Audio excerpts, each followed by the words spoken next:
Welcome to Golf and the Good Life, your guide to golf travel across the pond. I'm DJ Jones, he is Connor Evers, and today we are covering some uncharted territory in England. But before we get there, Connor, welcome back, man. It's great to see you. Feels like you were gone for like a month or two. What is the latest and greatest on your side of the screen? Indeed, it is great to be back. Yes, I feel the same. I've been overseas much longer on other trips in the past, and this one was it's like a week and a half or so, and it felt like I was gone for a month and a half. So it was a long time, but it was a really great trip, and looking forward to share more about it. Weather that I got overseas was amazing. Yeah, we'll talk more about it, but a lot of our other groups are enjoying the same weather conditions, and the Open Championship was incredible. What a great closing to the tournament. Brian Fox simply just wanted it and went out and made that birdie in the last, where pretty much everyone else was making pars and bogeys in the last hole, and a true champion. So it was neat to watch the Open, especially in England when I was over too. But yeah, all good on that front. We're recording this kind of the end of July, so going into August, and we're preparing for groups that are going to travel in this upcoming month in September and October. So we kind of see the end of the travel season, but there's still multiple groups and multiple months to come.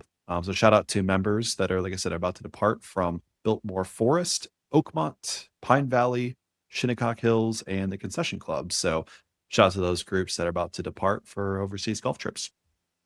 Yeah, some heavy hitters in there and a lot more. That's just a handful of, there were something like 40 some odd clubs that are traveling here over the next couple of weeks, which is incredible. But yeah, you're right. It was so fun watching Sunday of the Open. Candidly, did I know much about Ryan Fox before this Sunday? Nope. And I tell you what, I walked away a big time fan of Ryan Fox. Yeah. Guy just gets up and gets after it. When he was in that bunker on 15 or 16 and he was up against the front face, most people would have stood around and thought about it for an hour and had 9 different conversations, got in the bunker, got out of the bunker, you name it. He just stepped up, knocked it out, moved on. And that I just loved it. It was a lot of fun to watch, and it was great for our friends at Birkdale. Obviously, it was a great week all around. So kudos to all involved. Speaking of Birkdale, before we kind of get going, I wanted to also give a quick shout out to Dr. Jim Woods from Paducah Country Club. Dr. Woods has traveled with us for ages, and he's about to depart for England's Gulf Coast. Ironically, he's been kind of following along on our social media as we've been posting through the Open and so forth, and making some comments, and I can tell he's excited. So I wanted to give him a quick shout out. I hope some of the grandstands and so forth are still in place at Birkdale, but either way, an exciting time ahead. Dr. Woods, you and the gents, hope you have a great time overseas. But back to today's episode. So we're talking England again. And it's kind of hard to believe because I feel like we just did that. And you would think, well, we covered everything there is in England. But you know what? There is a big corner of the map of England that, quite frankly, has kind of been a little bit of a no man's land in terms of links golf overseas, and from H&B's standpoint as well. Sam Baker, our founder, has been to where we're going to talk today a couple of times, I think, but it's been a long time. And I can't remember the last time a group of ours was down there. And that needs to change. Connor, you're just back. You saw it all firsthand. Walk us through, start out kind of with just where did you go? Yep. So I started in the London, Surrey area, and I actually came in a day early. There was a fam trip going on from Golf Tourism England, Mr. Andrew Cook, as well as Seb Roberts. Shout out to both of them. They did an incredible trip, put it together for us in and around the Surrey area. So we're there for a few nights, and then we went out to the County Devon, which is kind of more towards the southwest corner. And we had a convention there where we were able to, other tour operators were there. So there was some golf, some dinners, but we also got to meet with some other suppliers. So hotels, golf courses, some transportation companies as such. So it was kind of the 10 to 15 minute meetings where you meet with everyone and they chat about the product and get to learn more about you and your company. So it was very fruitful meetings. And that was kind of the conduction of that part of the fam trip. And there's another one where I went out to Cornwall, which is kind of the furthest southwest corner of England, if you will. And I got to play some of the amazing courses out there, one of which was St. Anadoc, and we'll talk more about that too. But it was an amazing trip. I was again over for about 9 or 10 nights. And it was just an area that I hadn't been to. I've seen on my radar, especially with the work to so the Himalayas bunker at Sandock, which is worth the trip in of itself. It's such a neat place. But overall, it was a great experience, and it's always neat going to somewhere where my colleagues or even just as a company hasn't been to in a while, and just rediscovering it. Like you mentioned, DJ, that Sam's been before, but just seeing it again and seeing if it's a viable product for our members that travel across the pond. So before we get to that corner of England, Mhm. I should clarify that you mentioned Surrey. Surrey is not uncharted territory by any Right. means. We have Sure. H&B groups that are there all the time. You Yep. were just there recently, not counting this trip. I was just there recently. But at the same time, you did get to some new to you places Yeah. in the Surrey heathland area. So before we jump over to the coast, start there because I think there's some that are worth mentioning for sure. Absolutely. So, I played 3 courses in and around the Surrey area. So, Hankley Common, Woking Golf Club, and St. George's Hill. So, our longtime golf professional that's at Wensia Club, Nick Papadakis, has been on multiple trips with us. He just got back, and he played a golf course called Hankley Common. And, if groups look into a trip around the Surrey area, there's a lot of closures. It's difficult. These are like fully private member clubs. They do obviously have visitor access to them, but it's a little more challenging to book. A lot of companies from London will come out and buy out the course for a day, and it's just more challenging. So we just wanted to look into some more golf courses essentially to add to our repertoire. So Nick did play Hankley Common with his members and had raving reviews about it. So I said, let me go check it out. This is my arrival day golf course, and it was incredible. The acreage that Hankley Common has, there's I ran into members and staff members, and they all have given me a different number on the exact acreage, but I would say it's around 1,200 acres, the entire property, and the golf course only takes up about a couple hundred. So it's a course that I've never seen anything like it, just because you just see it all right in front of you, but it looks enormous. It looks like a huge place just because of the vastness of the acreage. So a really neat heathland golf course. It's one that's up there with some of the best in the Surrey area. It's a little bit further away. It's about a 30 to 40-minute drive from kind of your St. George's Hills, your Sunningdales, etc. But it's worth the drive. It's a little bit more off the beaten path, but once you get out there, it's in a vast area. But it was one of the biggest surprises of my entire trip. One of my favorites as well. The par threes were great. And I also was up by myself, and I got paired up with a member, Richard, and his golden retriever, Luna, which is neat. So I got to play with them, and he was a local teacher, a high school music teacher. So it was pretty neat playing with him. So played there, checking out some new hotels, and ones that we used in the past as or currently as well. Penny Hill Park, Fairmont Windsor Park, Royal Berkshire, and the Castle Hotel at Windsor. So it's got to see some new spots and some ones that we've used in the past that I personally haven't seen yet. So it was neat from that standpoint. And then from other golf, we got to play Woking. It's a really historic cult design, neat place. They have a fun tradition. Their clubhouse is, I mean, it's one of my favorite clubhouses I've ever seen. And they have a cool terrace in the back of the course. And I believe it's the 14th or 15th hole. It's a par five that most people could go for in two. And the terrace is, I mean, only a couple paces behind the green. So you get a lot of golf balls that will roll up. And they have a local rule where wherever the ball is, you play it. And it's pretty cool. So there wasn't any golf balls when we were out there that came up on the terrace, but that's the local rule. And so many visitors and members will chip out and onto the green from there into the golf shop or the locker room. So it's a neat experience from there. But it was great. And then we also got to play St. George's Hill. So Andrew and Seb that are part of Golf Tourism England are both members there. So we were able to play it. Neat experience because this coming up month in August, they are starting to do a renovation. They have 3 9-hole golf courses, and they're going to do some work to some bunkering, make it a little bit more aesthetic, and some more things around the green complexes. So it was neat playing it just a few weeks before they start that renovation. But I mean, Clubhouse is top notch. One of my favorites I've seen across the pond. Pims and lemonade are pouring out everywhere where you look, and the course is fabulous. It's a tougher walk, but it's one that I think every group that goes to Surrey needs to have on their itinerary. It's super pretty, very aesthetically pleasing to the eye, and the bunkering is just amazing. I think It's just great. It's great. So that was kind of my golf and what have you around Surrey, Deej.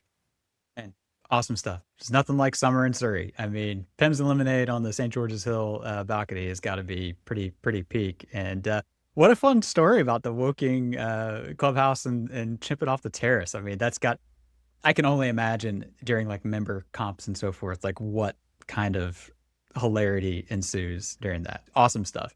It's amazing how much great golf that there truly is in that area. I mean, the trip that I did a few months ago, we played Warplesden, which is right near Woking, and we played Hindhead, two courses I'd never heard of.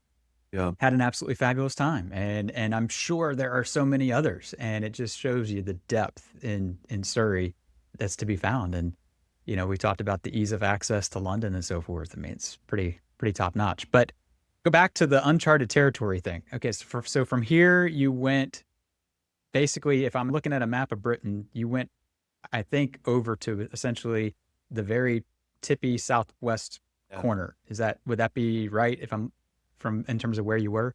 That's correct. So I didn't go out to Cornwall, which is kind of the furthest west right away. I kind of made my way out that way. So started in the county Devon, which is essentially one over, if not the next counties over. I can't remember if my geography on that standpoint, but we went over from Surrey, went out to Bristol and stayed for the night, and then we played Burnham and Borough, which great course. It's a perfect blend between the golf that you're going to get out in Cornwall, which is extremely more linksy around the sea versus the kind of heathland, wiry grass golf that you're going to get in the Surrey area. So it's a good like in between of those two, of the best way I can describe it. But Birmingham Borough is where they have final qualifying for the Open Championship each year. So it's more of a championship links experience.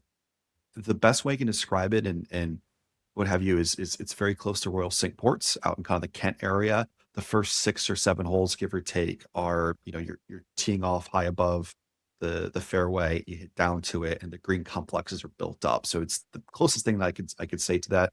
There's also kind of vibes of like the ocean course at Kiowa Island, and maybe that's a far stretch, but that's kind of the vibes that I got. But it's a 9 holes out and 9 holes back, so you get that kind of traditional feel that you get mostly in kind of Scotland, if you will. But like I said, it's championship links. So the first 6 to 7 holes there are really interesting golf holes, and you have to be really strategic with your golf shots, especially into the greens. And once you make your way back to the clubhouse, there's a couple blind shots that make it a little bit more interesting. And the closing stretch of golf is fantastic. After playing it, I'm like, this is exactly why they have final qualifying on this course. But a great membership. They're very proud of it. And once you start leaving Surrey and getting out to this area, it starts to have a different feel and different vibe. It's less crowded. It's less noisy. Kind of feel like you're more on vacation and holiday out there. And it's completely different. It feels more, kind of coastal. Like I said, more like you're on vacation. So it kind of gets those kind of more feels. It's similar to Surrey in that same area, but it's also very different. So that was kind of Burnham and Borough. And then after we played there, we made our way out to Saunton, which we stayed at the Saunton Sands Hotel. The property and the views are something I've never seen as well. Right where the hotel is situated, you're on top of a hill and you look down, and half of what you look down to is the sea and the beach. And the other half of it is the dunes to Saunton Golf Club, which they have 2 golf courses there. So it kind of splits the view right down the middle. We also got incredible weather. They haven't had rain since I've been there for call it 6 to 7 weeks. They may have had some since I've been back, but again, it's been a little over a month and a half. So we got great weather, but a lot of the courses are completely, burnt out, and it's fun to play in a good way. So yeah, we got to Saunton Sands, and that's kind of where we're at so far on the trip. At one point, I think you sent me a text where you had just hit like a 400 and some odd yard drive Yeah. because the ball was landing in the fairway, but it was like it was a cart Mhm. path, and that's links golf, Yeah. and that's what you hope for. Sometimes we hear in surveys and so forth, oh, the courses were all brown and dead, and the fairways were gone, and obviously there is kind of a balance. You don't want it to go, dead, but at the same Right. time, you went for links golf. This is Yeah. this is what it is, and your pictures, it was just like every course was this ribbon of brown and green Yeah. and firm, and had to be a lot of fun to play it. So It was a blast, like the tee boxes were super green, and then the approaches in the greens themselves were green, but the fairways were just like a different shade of, I mean, it wasn't green at all. It was very burnt out. But it was fun. So fun to play. I mean, I was bouncing the ball like a basketball. I tried it. I was like, yeah, I've seen this before online. People play in the opens when it's super burnt out. And sure enough, I mean, you could get a 3 or 4 feet of ricochet when you threw the ball down the ground. I mean, it is literally like a cart path. And to your point, yeah, you hit a really good drive, center of the fairway. And you look up, you're like, did that just hit a cart path or a sprinkler? It's like, nope, that's just the center of the fairway. So a lot of fun to play. And it's hard to hit wedges into some of these holes too when it was this burnt out, because you land it short and it could bounce way up and you go over the green. So you're hitting like 8 iron pitches from 150 yards real low, and it just let it roll up. And you have to be very creative. You have to play the ball a little sure. bit low if it's hit the wind, but with that, in mind too. So a lot of fun, a lot of fun. I think the other thing that I'm always impressed by with these courses, especially in like the Surrey, and I guess now here with this, because I just pulled this up to confirm it, is if you're at all into course architecture and the Yeah, history of course architecture, I mean, you can't go 20 paces without stumbling into a golf course yeah, or whatever it might be. I mean, Woking, was the perfect example. You said it was a historic course.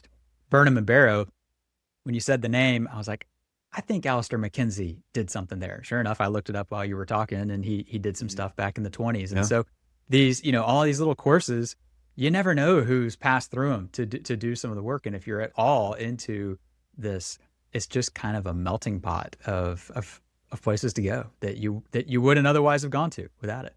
right. So I think it's more into those where it's like when sure, out there, very similar to, call it like Northwest Ireland, where and we'll go more into it, Deej, but like it's not one of these areas where it's you're going to go for your first time trip across the pond, and they know that the courses, the hotels, they definitely know that, because you're going to go to Northern Ireland, you're going to go to you know Surrey, you're probably going to go to Northwest England, but this is a place that, not to be overlooked, but to still travel to. But again, the facilities and stuff, no, it's not your first trip to GB&I that you're going to. sure. Yeah, I mean, we joked in the England's Golf Coast podcast that that we're kind of tired of it being choice 4 or 5 because it Mhm, deserves to be higher than that. And mhm. yet here's another choice in England that candidly probably has to fall behind England's Golf Yeah, Coast. So now, but for that member, and listen, we've so many folks these days, it's an annual thing. You're going every year, mhm, and so when you're asked where else can I go, what yeah, haven't I done? This is it, yeah. getting to be that way. Okay, so you mentioned Saunton and Royal North Devon. Did you get to both of those? Tell us what you found along the way. Yeah, so totally. So Salt Sands Hotel is kind of the main property there in kind of the town of Sutton, and what have you. Once you get there, I mean, you can stay on property. They've got a spa and some great leisure centers on property there. A pool that overlooks, like I said, the dunes of Sutton Golf Club, along with the sea. There's a walkway bridge. It brings you down to the beach. So it's very much of a vacation hotel, and a lot of locals and Londoners will come out there for a weekend or a long holiday, or even have a second house out from there too. So I like to describe it. It's like if you live in Boston or New Hampshire and you have a house out in Cape Cod, kind of like that feel. A couple hour drive, but you go out for the weekends in the summers. So that's the best way I can describe it. But I was able to play Salton Golf Club. Actually, both courses there. They have the West and the East course. I played the West course with John Sutherland, great name, and two of his members, Chris and John. They were fantastic hosts, showed me everything. But we played the West course together, which is kind of the secondary course, if you will. But I did not view it that way. There is definitely differences and similarities between the West course and the East course there, but it is a 36 hole facility. I don't know of any other links kind of style courses in England where a facility has two of those on property. I honestly can't think of any. I think it's one of one, honestly, in England. I could be wrong. It may be one that's beaming in the headlights, Princess but has 27. That's yeah, the only other one that comes to mind from in terms of a true right, links course. There might sure, be something up north that we're just drawing a yeah, blank on. yeah, yeah, yeah. But West course is a little bit more tighter off the tee. You don't have to hit driver on a majority of the holes. More stout dog legs. Green complexes are amazing. It's a fun golf course to play. And the East course is more of their championship course, the main course, if you will. And it's less dog legs, more out front of you, holes are wider. And the closing stretch is one of the best closing stretches of golf that I have played in a very long time. 16 is one of the best par fours I have played in my entire life. I kid you not, dog leg to the left, can't really see too much. And the green complex is built up to the left. And there's a ton of fall off to the right. And they just took a lot of brush out on the right. So it's all really shaved down fairway. So it makes you want to hit a draw if you're a right-handed player into it. It's just a very strategic golf hole. And it's probably my favorite hole that I play on the entire golf course or entire trip out of the 9 rounds that I played. And 17 and 18 coming in are great. So of course I'd heard about, but not really like been on my list. And when I played it, I'm like, this is incredible. I mean, they could definitely, you know, hosts so many different tournaments there, and it's got the venue for it. Both the golf course and hotel I thought may have been connected, but they're not. They're totally separate. I just thought with the name that they would be kind of like a Turnberry or something else, but they're very separate. They also have visitors in mind there, so they alternate between each course having morning tee time. So you could play both courses as a 36-hole day, or you could play both courses either afternoon rounds back to back days or morning tee times back to back days. So they have the visitor experience at the top of their mind, which is cool. And I wish a lot of other courses had that in mind too. So loved it. Hospitality was great. I can't say enough great things about Song Golf Club. And then not too far away from there, about 35 minutes, is Royal North Devon, affectionately known as Westward Ho. It's the town there. Unfortunately, wasn't able to play it, but I was able to go by there and meet some of the staff and see the club.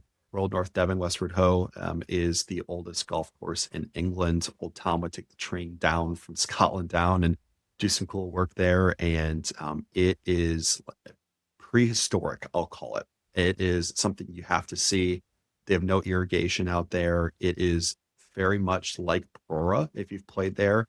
They have wild sheep and ponies and horses that graze the grass and the links. I went out and saw a few holes and saw the clubhouse, but when I saw the first few holes, I'm pretty sure there's more livestock on the first 2 holes of that course than the entire golf course at Brora. I don't even know how someone would go around playing that course without potentially hitting an animal. It's kind of crazy, but it's a neat experience. We actually were able to watch some of the final holes of the Open Championship in the clubhouse, in the oldest course and clubhouse in England. Watching the Open at a Open that was in also England, just a few hours north of there. So neat experience, something I'll remember for a long time. But next time I'm there, I'm definitely gonna try and play it. So Well, yeah, that's pretty peak Open Championship Mm. viewing. I mean, an England Open at the oldest club in England, just hanging out, watching it with members and so forth. Pretty great day. And before long, they might be the only club in in the UK with all those animals on property, given that Brora is potentially moving there. So, if you want that novelty, this is the place maybe to go find it. But yeah, man, the view that you sent back to the hotel briefly Yeah, from the patio, where it was like an outdoor yeah, deck or uh-huh. terrace, and the beach is way down there. I mean, Oh it's yeah.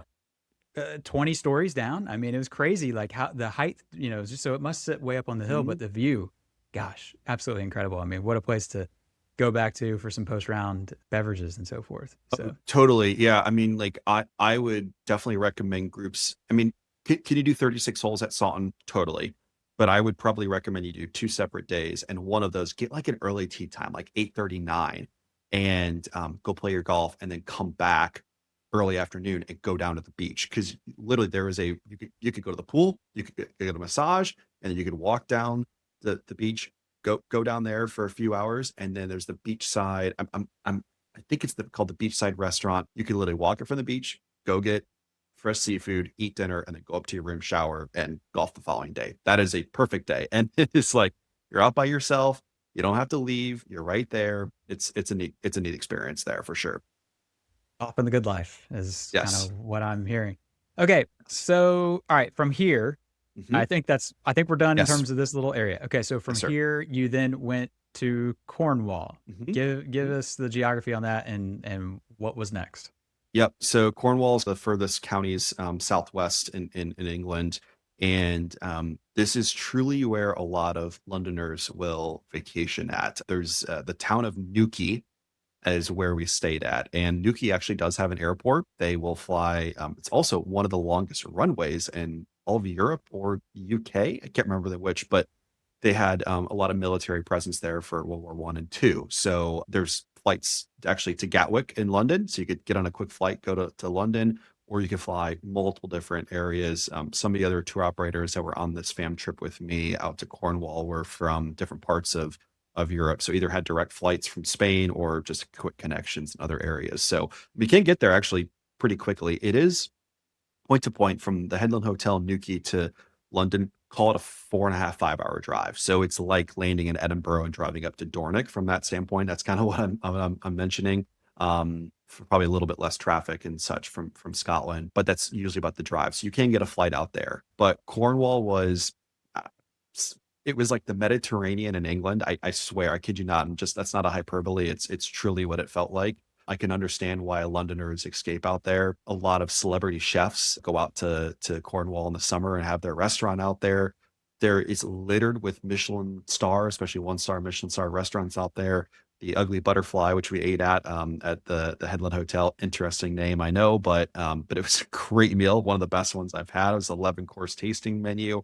The Good Life offerings out there are immense, from just kind of the dining experiences and some of the best that even throughout other parts of GB&I that it just doesn't have. It feels definitely like Martha's Vineyard, Mediterranean feel. They said it's a slower lifestyle.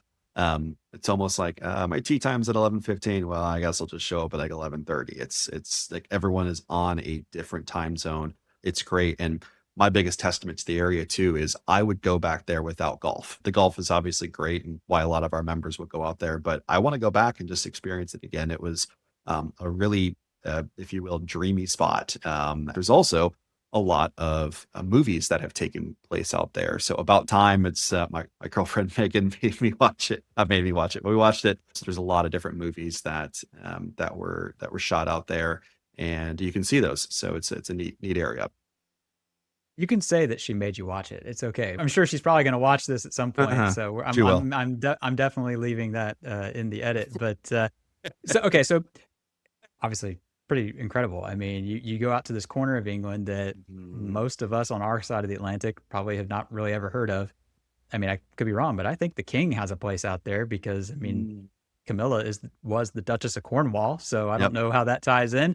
Somebody yep, can correct us in the comments or whatever, but sure. uh, pretty interesting that there's that array of Michelin star dining, way Yeah. out in the corner of England.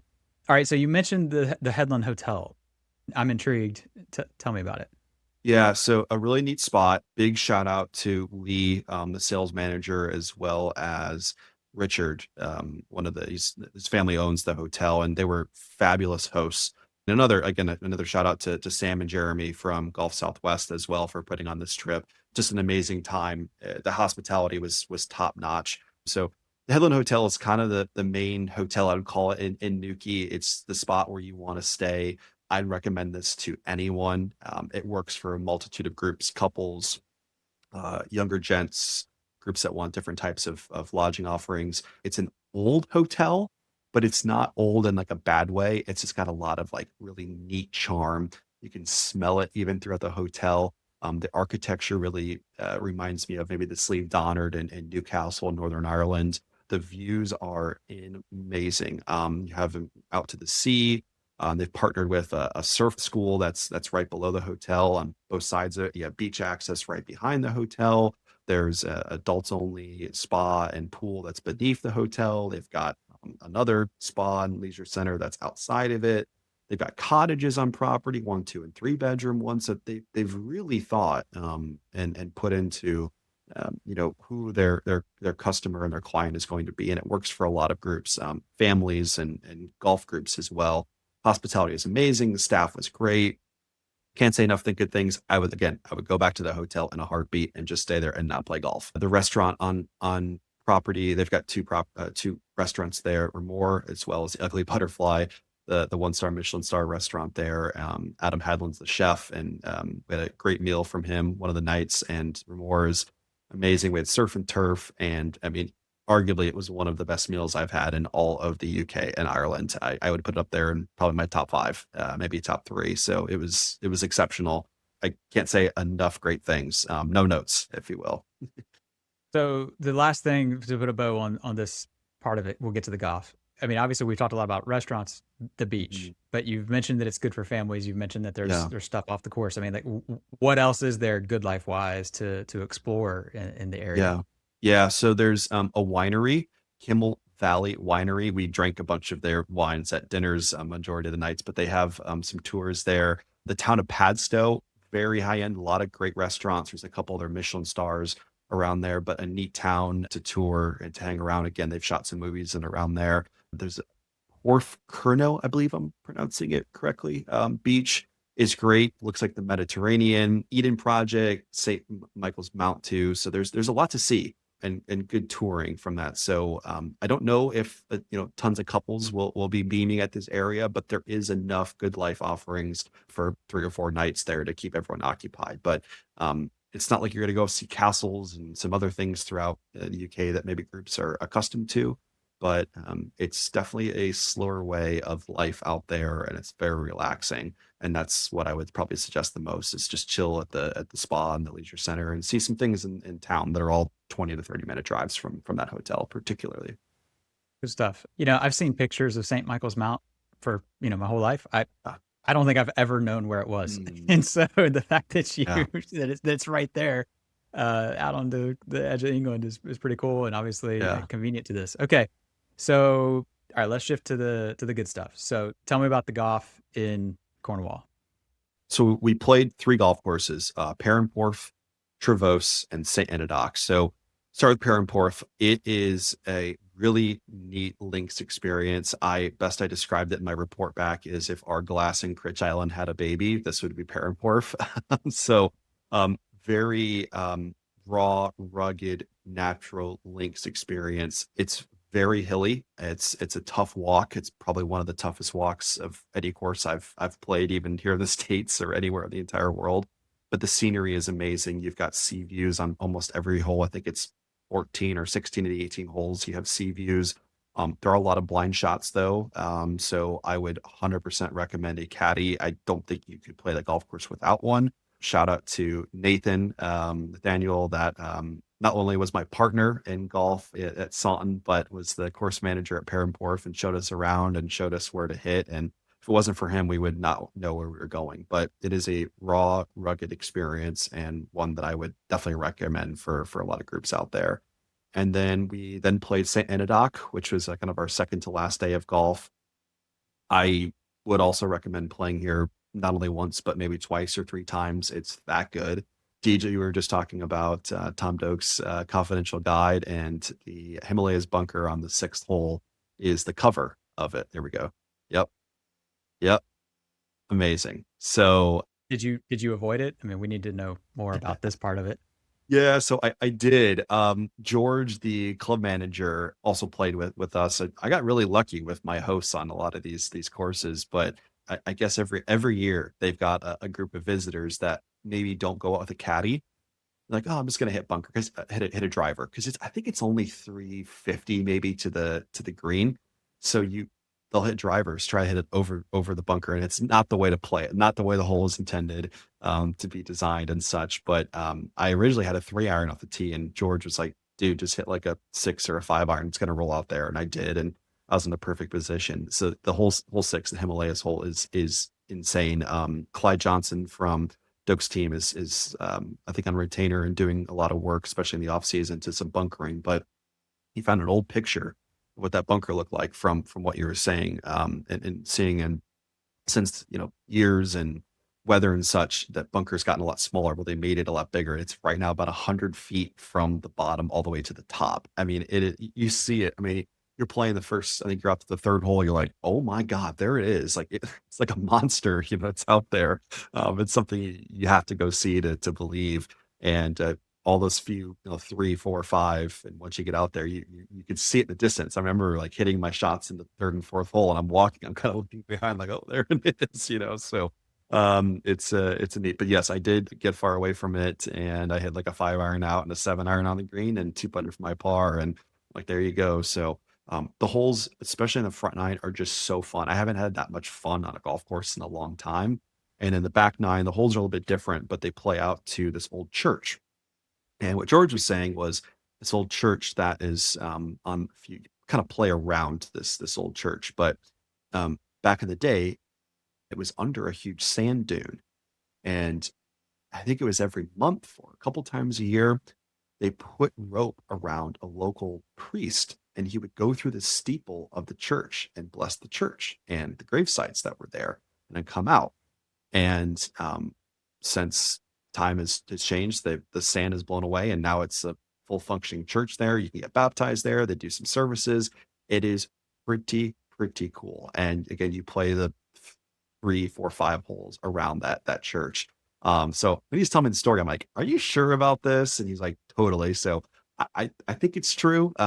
I'll believe it, but We're gonna fact check this, but sure. yes. I'm like, okay, cool. So, like I said, I don't know if it's Cornish gossip or not, but like I said, we'll take the word, and I'm sure it is. But it was just a neat experience, and it's getting a lot of global headlines, especially around golf. Luke Donald is a member there. Him and his family have a house out in Cornwall. I believe this his nephew is a member and a junior club champion, and then Roy McIlroy and Shane Lowry went out with them and played it a couple weeks ago. So literally like a week, 2 weeks before I played the golf course, they were out there.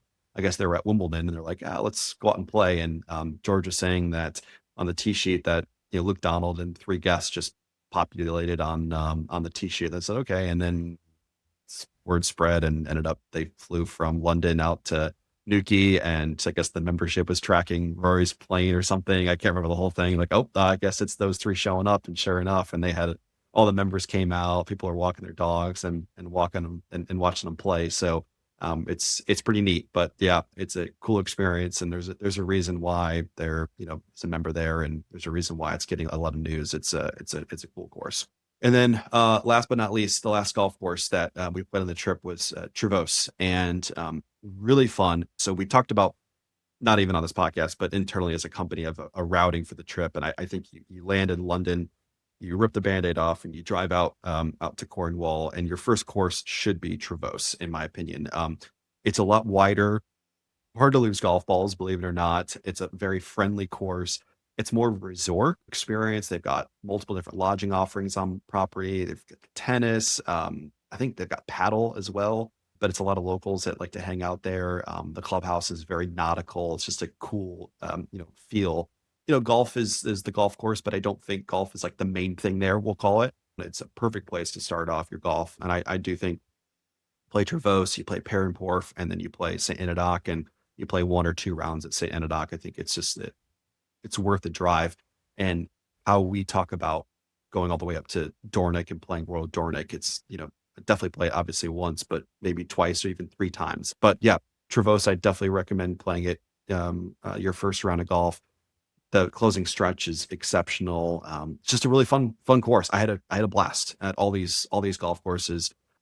I'm impressed with how many times you've said that it's fun, and that Mhm. speaks volumes. I mean, a lot of times these courses that are the ones you should play, a lot of times they're not very fun. I mean, Yeah. some of them will beat you down if you catch it on the wrong Mhm. day or what have you. And I mean, obviously, not having rain for 6 weeks definitely helps in that regard. But it just sounds like everywhere you went, it was just a fun golf experience, and Yeah. uh, you don't always get to say that.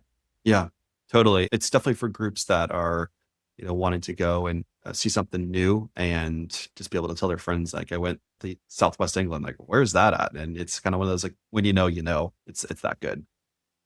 The Instagramification of golf. We're starting the snowball down the mountain here, where Mhm. suddenly Southwest England is going to be it's going to be the next Northwest Ireland, which kind of brings me to I think a pretty key point, because a lot of what you've Mhm. said, it sounds like Northwest Ireland, Yeah. but like 5 years ago.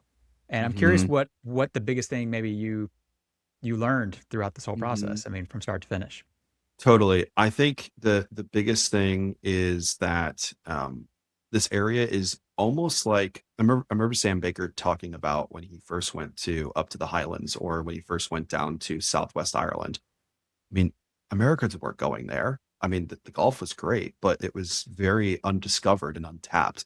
And I feel like I just got that similar experience of what Sam was describing, those two areas to Southwest England.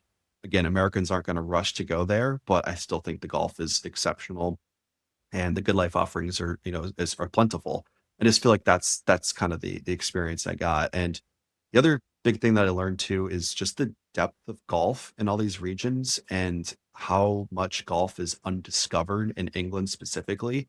If you take Ireland, for example, Southwest Ireland, I mean, those are the courses. It's not like you can, oh, I want something a little bit more off the beaten path. Well, you really can't. I mean, it's just those are the staple courses, Lahinch all the way down to Old Head and everything in between. It's just that's what it is. Well, England, there are just so many undiscovered golf courses, especially in the Surrey area. I'm kind of leaning more my point on that. Maybe up to the northeast corner. I'm looking at my map right now. Ganton, Woodhull, Spa. I mean, places that are high in the rankings.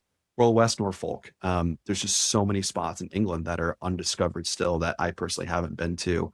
And the wealth and depth of golf in England is amazing. I knew that, but once, especially going to Surrey, I finally saw that.